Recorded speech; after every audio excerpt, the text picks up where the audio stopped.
Pennsylvania. Thank you, Mr. Chairman. Thank you for holding this important hearing, and thanks to all of our witnesses for your testimony.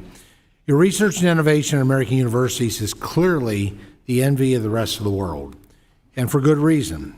From developing groundbreaking treatments for cancer to advancements in precision agriculture that help feed the world, American institutions of higher education are truly on the cutting edge. As the old saying goes, however, with great power comes great responsibility. With foreign adversaries like China and Russia increasingly falling behind in certain sectors, they're looking to steal American research and innovation to help make up those losses. It's imperative upon all of us to ensure that does not happen. Mr. Moore, in your testimony, you noted the extensive issues the Department of Education has had in processing, investigating, and enforcing Section 117 reporting requirements. There's an awful lot of data coming into the department under these requirements, and especially given your experience as Chief Investigative Counsel at the department, do you think the department has the capacity to properly process all of this incoming information? Thank you, Congressman. I think that's a very good question. First, I want to say there are some career folks at the Department of Education and the Office of General Counsel, particularly, that do a superb job, and America could be proud of them.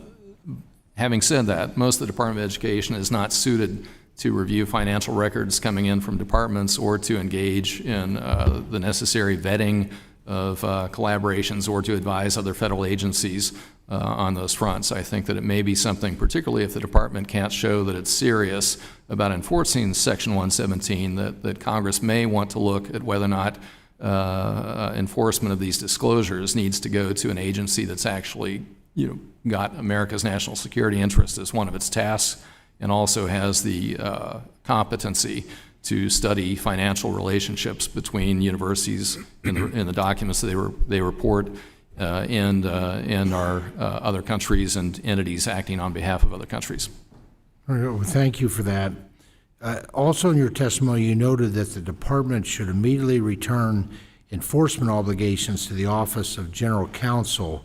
How do you believe that would improve enforcement and processing capabilities? In a word, the Office of the General Counsel is full of attorneys, and so universities take that a little bit more seriously because they have huge staffs. I mean, Harvard, the other universities that we investigated have massive staffs full of very able counsel, and so at a minimum to have moved enforcement to federal student aid where they don't have attorneys. They're not suited for that. They aren't armed to do battle with counsel for a big university or the law firms that the big university retains. It's just universities have no reason to take it seriously when they're facing federal student aid instead of at least the Office of the General Counsel. And given the current challenges, Mr. Moore, do you think expanding reporting requirements would yield any different results than the current requirements, or are there other ways we can target the kinds of malicious activities that our adversaries are engaging in, and would it be more effective to limit new actions to just countries of concern? Thank you, Congressman. I think there should be heightened concern about the countries that have all but declared war against the United States. The CCP certainly is one of them. And I think that simply enforcing what's currently on the books, particularly with regard to prohibiting anonymizing of donors, is critically important, because then we can at least know who made that $14.8 million contribution in May of 2018 to UPenn from China. Who was that?